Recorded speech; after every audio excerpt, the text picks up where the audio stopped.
有好多同學仔咧，就算喺外國生活啦嚇，咁都聽唔明一啲外國人講嘅英文嘅。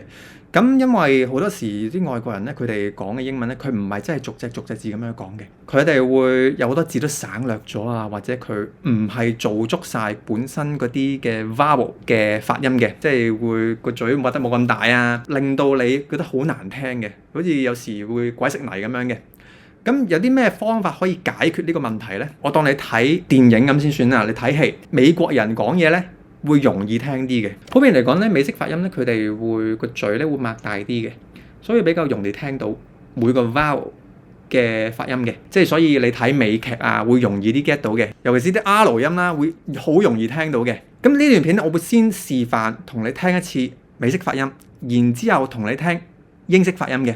咁英式發音嚟講咧，會比較難聽嘅，因為好多時啲音節尾嘅 R 音唔讀嘅，同埋有好多時候佢哋會將好多嘅 vowel 省略咗，就算係字典嘅發音嚟講，佢都唔會讀足晒字典裏面嘅發音嘅，將好多嘅音省略咗，變成一個新嘅音都有嘅。咁一陣我會同你去聽一聽嘅。咁而家我就會用 Wicked 魔法壞女巫呢一個片嚟做一個嘅示範嘅。咁其實你揀啲素材去練習嘅話咧，要揀一啲可以揀冇字幕嘅，亦都可以揀有字幕嘅片嘅。咁你可以揀 Netflix 啦，或者你去 YouTube 都得嘅。YouTube 有啲片咧，佢都會有英文字幕嘅。咁你首先第一次聽嘅話，你聽冇字幕先，聽真啲，冇字幕，睇下聽唔聽到，聽唔到，再聽多次。咁同一段片嘅話咧，其實就算係半個鐘嘅片啊嚇，我以前花嘅時間咧係花幾日先至睇得完一套半個鐘嘅片嘅。咁即係聽唔明，聽多次，可能你 get 到少少字嘅，get 到少少字之後，跟住再翻轉頭聽多次，聽清楚有啲咩字係聽唔明嘅，試下默出嚟。如果都唔得啦，即係可能聽20-30次左右都聽唔明啦，試下睇字幕開估咯喎。咁睇下有啲咩字你 get 到，有啲咩字你 get 唔到咯喎。OK，咁我哋而家試一次美式發音先，我哋嚟聽下 Ariana Grande 佢嘅發音咯喎。And this is the And this is OK， 呢度唔難 get 到嘅。 The book place. The book place 佢喺度低音咗嘅。The book place OK。 There's a collection of rare books around here somewhere. There's a collection of rare books around here somewhere。 全部啲 R 音嘅尾咧，咁佢都讀晒出嚟，唔難聽到嘅呢個應該。And some medium rare as well. And some medium rare as well。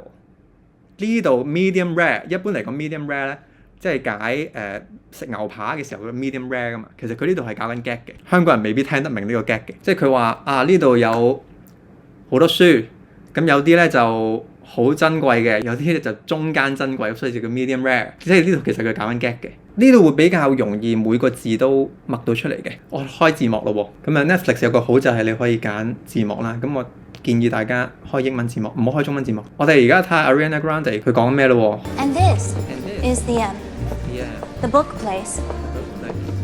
There's a collection of rare books around here somewhere. And some medium rare as well. 跟住到 Fierro 咯喎。There's so many to choose from. But there's so many to choose from。 我試下默翻出嚟咯喎，第一次聽唔知咩咁啊。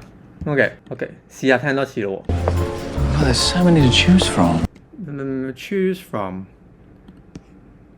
咩 choose from 第嗱 OK， 再聽多次咯喎。我哋試下聽下頭嗰幾隻字係乜嘢咯喎。There's so many to choose from. 應該有 there's so 嘅 OK。There many OK， 呢個係我嘅答案 OK。咁我哋睇下嘅答案咯喎，我哋開估咯喎。Well, there's so many to choose from。咁你就留意到啦，佢有個 well 嘅喎，但係佢冇讀個 well 好似喎，即係你會聽到佢 so many to choose from。如果我就咁聽嘅話，我會聽到有可能有個 but， 但係佢而家開估係 well， 但係我聽唔到個 well 字喎。唔緊要，呢啲唔係重要啲字眼。通常佢鬼食泥嗰啲字眼咧，都唔會係影響到成個意思嘅字眼嚟嘅。咁你會見到佢 there's so many 喎，點解係 there 後面跟住 so many 嘅咧？咁點解唔係 there are so many 咧？點解唔係 there are？ 點解係 there's？OK， 口語係咁樣嘅，口語呢啲咧成日 there's so many people，there's so many， 亦都係我成日講嘅就係話外國人佢哋成日講嘢都會錯 grammar， 呢個係其中一個好常見會錯 grammar， 但係會日常成日講嘅位置。總之係咪都係 there's， 大部分情況都係咁樣講嘅。咁 there are so many 都得。OK， 我哋再聽多幾句啊 Fiyero 講嘅英文咯。你會發覺佢講嘅英文係好難 get 到佢講乜嘢嘅，就算佢講嘅 RP 都好啊。So what do you do for fun around here? So 下句係咩咧 ？So 唔知乜嘢。啱啱同你講過咧，英式發音咧，佢有一個特徵咧，就係佢啲 R 音喺音節尾嘅時候咧，佢唔會讀個 R 音出嚟嘅。你咩咁應該都係有機會嗰啲 R 音唔見咗啦嚇。咁一個比較常見嘅現象咧就係 咁應該都係咩 here，咁佢哋省略咗 here 低音咗，所以唔知咩聽多次。So what do you do for fun around here?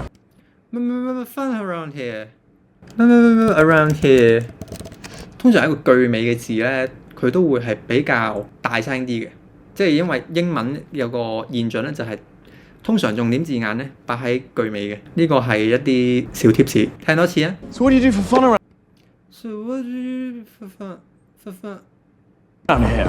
around here？ OK， 我聽到啦。So what do you do for fun around here? So what do you do for fun around here? So what do you do for fun around here? 咁呢度你聽到個 so， 但係呢度 what do you do for fun？What do you do for fun？ 即係如果香港發音嘅話就 So what do you do for fun around here？ 係咪啊？但係呢度 What do you do for fun？What do you do for fun？ 呢度 W 就已經係 do for fun。So what do you do for fun around here？So what do you do for fun around here？ 似唔似啊 ？So what do you do for fun around here？ 你會留意到佢個嘴咧，又好似唔係太大喎，個嘴好似含住個欖核咁樣，好多音都省略咗。如果佢真係好似字典咁樣讀嘅話咧 ，What do you do？ 佢唔係 What do you do 咯 ，What do you do？What do you do？ 聽多次啊。So what do you do for fun around here? So what do you do for fun around here? So what do you do for fun around here? 留唔留意到啊？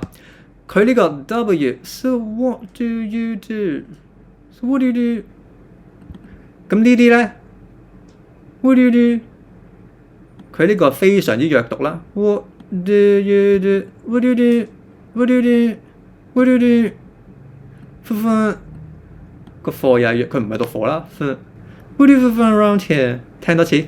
So what do you do for fun around here? OK， 咁我哋開估咯喎。So what do you do for fun around here? OK，So what do you do for fun around here？ 咁樣有冇容易啲聽得明？你會發覺一開始你做呢個練習咧，你會覺得啊，點解聽唔明啊？好氣餒啊！哇，真係好辛苦啊！但係你信我，當你練習夠嘅時候咧，你只要過到呢關嘅話咧，你之後聽到任何嘅英文咧，你都有個本能就係啊，我聽得明啊，好有滿足感啊！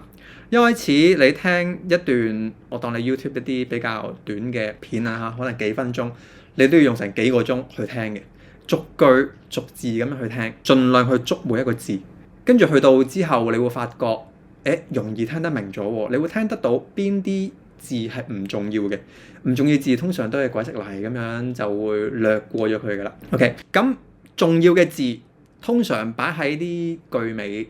咁就會比較大力、比較重、比較高音。Fun around 呢度比較高音嘅，你會聽到啱啱呢個字。Fun around here 呢度聽得比較明顯嘅。OK， 其實好多時咧，外國人佢哋講嘅英文咧，唔係一啲好深嘅字嚟嘅啫，但係好多時佢哋係略讀咗好多字，咁所以你就算一啲好簡單嘅字咧，你都聽唔明，你冇嗰個意識去聽得到一啲本身係好長、好大抽嘅字，佢哋略讀咗成為一啲好細舊嘅字，好短促嘅聲音。咁呢啲字咧，通常一啲唔會影響到成個句子嘅意思嘅字嚟嘅。係啊，你會聽到好多時候都係咁樣嘅。你點樣去練習你嘅聽力咧？就係咁樣去開始㗎啦。就算你係如果你係 IELTS，你要去日常生活溝通，都係咁樣去做嘅。